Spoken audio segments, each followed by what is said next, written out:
All right, folks, we got some news. We got an update from Brazil.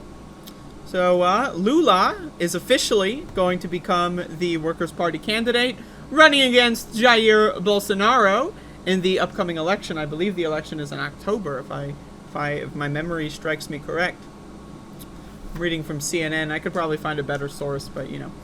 Former Brazilian President Luiz Inácio Lula da Silva, widely known as Lula, is now officially standing as the Brazilian Workers' Party PT presidential candidate. The party announced on Thursday. Brazil's presidential elections are scheduled for October 2, when Lula is expected to face off against the current president, Jair Bolsonaro. Again, reminder, folks, for those of you that don't know, in 2018, the last Brazilian presidential election, Lula was going up against the same guy. And Bolsonaro basically did a behind-the-scenes, actually most of it was out in the open, but a behind-the-scenes deal with their high court judges to basically just throw a bunch of fake charges on Lula, imprison him a month before the election, and that's how he won. So Bolsonaro was losing epic style in the polls, losing double digits. The guy was getting fucking massacred in the polling. And then so he did a big conspiracy, essentially a coup. It is a judicial coup. And jailed the other guy, and then basically just like, it was all made up. Lula got freed in November of 2019. He got freed. It was exonerated. Nothing happened. It was all fake. Right? And now he's running again. So, who knows? I don't know, man. Who knows if something's going to happen again? Who knows if Lula's going to get shot and killed? Bolsonaro is a fascist. He is a psycho. He's insane. And also, people connected to Bolsonaro, there's the Bolsonaro crime family, of course. People connected to Bolsonaro have been accused of and indicted in some instances of massacring and assassinating other kinds of politicians. So again, very scary situation there.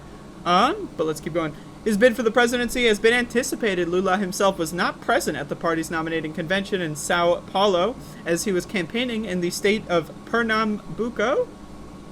This will be his sixth presidential run with PT, having previously served as president from 03 to 10. In a string of tweets, Lula 76 laid out his vision for the future, promising to rebuild Brazil. He added, "I don't need to be president again. I could keep my title as the best president in history and go live the last few years of my life in peace. But I saw this country destroyed. I saw education run by a guy who didn't even like education, so I decided to go back." The 2022 race is the latest twist in Lula's remarkable story as one of Brazil's most charismatic politicians, one who didn't learn to read until he was 10 and who left school after 5th grade to work full-time. It took 3 failed bids for the presidency before Da Silva won in the 2002 presidential runoff with 61% of the vote share. But anyway, his legal troubles, I want to read this part, this ought to be good. After surviving throat cancer in 2011, Da Silva was convicted for corruption and money laundering in 2017, charges stemming from a wide-ranging investigation into the state-run oil company Petrobras. His legal troubles rumbled on until April 2018 when he surrendered to federal authorities and began serving a 12-year prison sentence. However, in March 2021, a court threw out his... I guess it was a lot more recent. My idea of time destroyed. March 2021, a court threw out his conviction, clearing the way for his political rebound. Okay, so was he released in prison, released in 2019, and then the conviction was thrown? I don't remember. My brain doesn't work. But anyway, if you live in Brazil, vote for Lula. It's good stuff. And I wouldn't be shocked if Bolsonaro tries to steal another election. In fact, I'm sure he's already laying the groundwork, but I don't pay too much attention to Brazil, although I should. But I don't. So if anyone has any updates or information on that, I would love that information. But there you go.